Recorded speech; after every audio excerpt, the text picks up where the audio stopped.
ኣልበርት ኣንስታይን ኣብ ሓደ እዋን ንዝኾነ ሰብ ክተካፍሎም ዘይብልካ 5 ውልቃዊ ሚስጥራት ከም ዘለዉ ተዛሪቡ ነይሩ።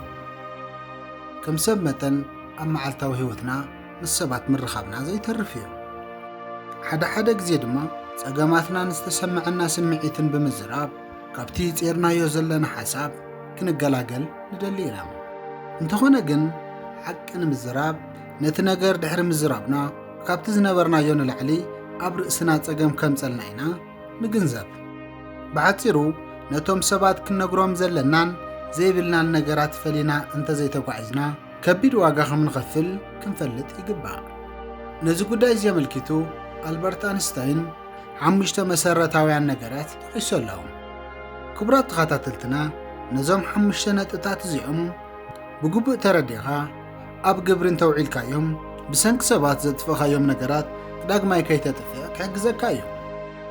ንዝኾነ ሰብ ክነካፍሎም ዘይብልና 5 ውልቃዊ ሚስጥራት ናባኹም ክነብል። ክቡራት ተኸታተልትና ክሳዕ መወዳእታ ንኽትከታተሉና ብኽብሪ ንዕድም። በቲ ናይ ፈለማ ክንጅምር ከለና ኣብ ቀዳማይ ዝተቐመጠ ሚስጥር ፀገማትካ። ርግፅ እዩ ፀገማትካ ንሰባት ምክፋል ጾርካ ከቕልለልካ ይኽእል እዩ። እንተኾነ ግን ድሕሪ ኣብቲ ዝነገርካዮ ሰብ ዝህልወካ ምስሊ ክጎድል ወይ ከዓ ክትነዓቕ ትኽእል ኢኻ። ምክንያቱ 70% ዝኾኑ ሰባት ብፀገማትካ ባህ ዝብሎም 10% ጥራሕ እዮም ብኣኻ ብዕቱብ ዝሓስቡ። እቶም 20% ዝተረፉ ድማ ብዛዕባ እቲ ጉዳይካ ኣይዝክርዎን እዮም። ስለዚ ንፀገማትካ ወትሩ ሞያውያን ዝኾኑ ፍትሓት ድልየሎም። ማለት እውን ንኣእምራዊ ፀገም ናይ ስለ ልቦና ምሁር፣ ንውድቀት ናይ ንግዲ ኣማኻሪ፣ ንገበናዊ ጉዳያት ድማ ናይ ሕጊ ምሁር ኣማኻሪ። እዚ ቁኑዕ ፍታሕ ካብ ምርካብ ሓሊፉ ካብ መጻኢ ወረን ሓሜትን ንሰባት እውን ክከላኸለልካ እዩ። ኣብ ቁጥሪ 2 ዝተቐመጠ ኸዓ ሚስጥር ዓወትካ። እዚ ማለት ንሰባት ክፉእ ሕሰብ ወይ ከዓ ኣብቲ ንስኻ ዝወፅሕካዮ ደረጃ ከይወፅሑ ግበር ማለት ኣይኮነን። ይኹን ዳ እምበር ገለገለ ዓወት ብኸመይ ከም ዝተዓወትካሉ ንዘለኣለም ሚስጥር ኮይኑ ተተዓቂቡ እዩ ዝበለፀ። ንኣብነት ናይ ኮካኮላ ፎርሙላ ክሳዕ ሎሚ ምስጢር ተዘይኸውን ነይሩ። እቲ ትካል ኣብ ዝተፈላለዩ ቦታታት ብውልቀ ሰባት መተኸፈተ ነይሩ። ግን ብምስጢር ብምዃኑ ምኽንያት ክሳዕ ሕጂ ሓደ ካብቶም ኣዝዮም ኣታዊ ዘለዎም ትካላት ኮይኑ ክቕፅል ክኢሉ ኣለዉ። ስለዚ ናይ ዓወትካ ምስጢራት ማለት ነቲ ትሰርሖ ስራሕ ይኹን ነቲ ትፈጥሮ ነገር ንሰባት ኣይተካፍል። ሳልሳይ ምስጢር ከዓ ኣታዊኻ ኣይትግለጽ። እዚ ኣዝዩ ንጹር እዩ። ኣታዊኻ ትሑት እንተኾይኑ ንንዓቐትን ነቐፌታን እዩ ዘቃልዐካ። ኣታዊኻ ልዑል እንተኾይኑ ከዓ ንልቕሓን ዘይተጸበኻዮ ሓገዝ ሕቶታትን የዳርገካ። ሰባት እቲ ኣታዊኻ ብሰብ ንዓኻ ምሕጋዝ ዝኸብዶም ደረጃ ክጽበዩኻ እዮም። ንትረኽቦ ኣታዊ ምንጋር ኣብ ህይወትካ ዓብዪ ጽልዋ እዩ ዘለዎ። ስለዚ ኣታዊኻ ንዝኾነ ሰብ ኣይትግለጽ። ራብዓይ ራእይኻ ይተካፍል። እዚ ማለት እቲ ንዓኻ ዝተረኣየካ ነገር ንሰባት ክረአዮም ኢልካ ኣይትጸበእ። ራእይ ማለት ሰብ ዝነብረሉን ዝሞተሉን ነገር እዩ። ከምዚ ዝኣክል ዓብዪ ጉዳይ ድማ ንሰባት ተተዛሪብካዮም ክተቃልሎ ወይ ከዓ ክዋዘ ኢልካ ትፅቢት ይግበር። እቲ ቀንዲ ምኽንያት ድማ ንዓኻ ዝተረኣየካ ራእይ ንዓኣቶም ስለ ዘይረኣዮም እዩ። በዚ ምኽንያት እዚ እቲ ነገር ስጋ ለዊሱ ብትሪኦ ኩሉ ኣብ ልብኻ ዓቂድካ ጽናሕ። ኣብ ህይወትካ ክትዕውቶ ትደልዮ ነገር ብጽሑፍ ኣስፊርካ ንኽትፍጽሞ ፃዓር እምበር ንሰባት ብምንጋርካ ሓይልኻን ጉልበትካን ኣይተባኽን። ሓምሻይ ናይ ስድራ ቤትካ ፀገም ኣይትዛረብ። ስድራ ቤትካ ወትሩ ስድራ ቤትካ እዮም፣ ዓርክኻ ድማ ዓርክኻ እዩ። ስለዚ ንርእስኻ ትሓስብ ተኾይንካ ንነብስኻ ቀይሕ መስመር ግበረላ። ሚስጥር ስድራ ቤትካ ናይ ውሽጥኻ ጉዳይ እዩ፣ ንስኻ ድማ ኣካል ናይቲ ስድራ ቤት ኢኻ። በዚ ምኽንያት እዚ ንስድራ ቤትካ ኣብ ሓደጋ ምእንታ ከይተእቱ ሚስጥሮም ዓቅቦ።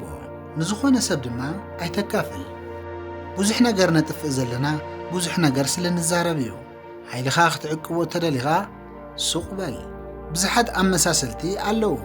እዞም ሰባት እዚኦም ብዛዕባ መንነቶም፣ ብዛዕባ ዝሰርሕዎ ስራሕን ብዛዕባኦም ሓሶት ይዛረቡ እሞ እቲ ውፅኢቶም ግን ካሊእ ነገር እዩ ዝዛረብ። ፈፂምካ ከተመሳስሎ ዘይትኽእል እንተሃልዩ እቲ ውፅኢትካ ጥራሕ እዩ። ስለዚ ብዛዕባ ትገብሮ ዘለኻ ነገር ወትሩ ክትዛረብ ኣየግድደካን እዩ ውፅኢትካ ባዕሉ ብዛዕባኻ ክዛረብ እዩ ብስቕታ ስራሕ ሕዲድ ተዛረብ ብዙሕ ብምስራሕ ብውፅኢትካ ስንብዶም ሓደ ኣባህላ ኣሎ ብስቕታ ክትሃንፅን ከለኻ እንታይ ከም ዝጠፍእ ኣይፈልጡን እዮም ይበሃል ብዙሕ መደብ ሓሳብን ዕላማን ነይርካ ሎሚ ኣብ ዘይትደልዮ ቦታ ንዘለኻ ሰብ እዚ ቪድዮ እዚ ንዓኻ እዩ ካብ ዝለመድካዮ ህይወት ወፂኻ ብስቕታ ውሽጥኻ ክደሊ ይግባእ ሰብ ብሕቡእ ንዝገብሮ ነገር ብጋህዲ እዩ ዝሽለም ሓደ ግዜ ካብቲ ዓውታ ዝበዝሖ ቦታን ግዜን ክትርሕቕ ኣለካ ሓደ ግዜ ከዓ ካብ ሰባትን ነገራትን ክትፍለ ኣለካ ናብ ውሽጥኻ ክትዳምፅ ንርእስኻ ክትደሊ ይግባእ እዚ ድማ ዝኸውን ብስቕታ ውሽጢ ጥራሕ እዩ ንሓደ ወርሒ ንክልተ ወርሕን ንሰለስተ ወርሕን ሱቕ ኢልካ ኣብ ርእስኻ ኢንቨስተት ትገብር እንታይ ዝፍጠር ይመስለካ ንምንታይ እዩ ክንድዚ ዝኣክል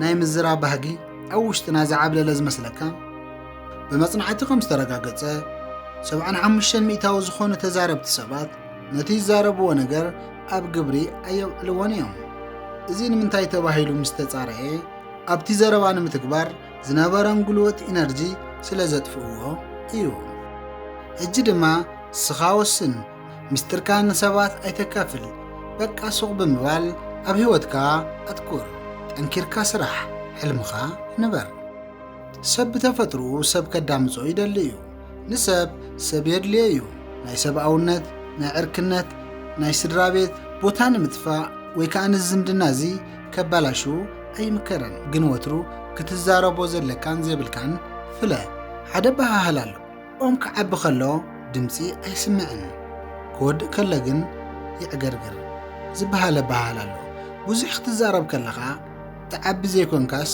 ትወድቕ ከም ዘለኻ ተገንዘብ ሎሚ ምናልባት ኣሚንካዮም ትዛረቦም ሰባት ከም ሓቂ ዝሰምዐካ ክህሉ ይኽእል እዩ ስለዚ ተጠንቀቕ ዝነብሕ ኸልቢ ኣይነኸስን እዩ ነቲ ዝረኣኻዮ ነገር ክትሕዞ እንተደኣ ደሊኻ ብስቕታ ተጓዓዝ ሓደ ግዜ ንምንታይ ዝዛረብ ዘለኹ ኢልካ ርእስኻ ሕተት ምናልባት እቲ ምኽንያት ሰባት ከም ሰብ ክቆፅርናን ዋጋ ከም ዘለናን ክነምስል እውን ክንከውን ይኽእል ይኹን እምበር ብዘረባት ህነፅ ክብርን ፍቕርን ንሕዲት ግዜ ይጸንሕ ክሳዕ መዓዚኻ ፍሬኻን ውፅኢትካን ብዘረባት ትሽፍኖ ከምቲ ኣብ መፈለምታ ዝበልናዮ ውፅኢትካ ክትሓበይ ትኽእልን ኢኻ ንሕዲት ግዜ ብስቕታ ንርእስኻ ክትፍትሽ ተዳሎ እቲ ፍልሊ ድማ ኣስተብህለሉ ክብራት ተኸታተልቲ ሎሚ ዝተዳለወ መምሃሪ ቪድዮ እዚ ይመስል ነይሩ ኣብ ዝቕፅል ንዝፍኖ ቪድዮ ብቐዳምነት ንኽበፅሐኩም ላይክ እና ሼር ብምግባር ንቻነልና ሓደሽ ዝኾንኩም ሳብስክራይብ ብምግባር ናይ ቻነልና ቤተሰብ ንኽትኮኑ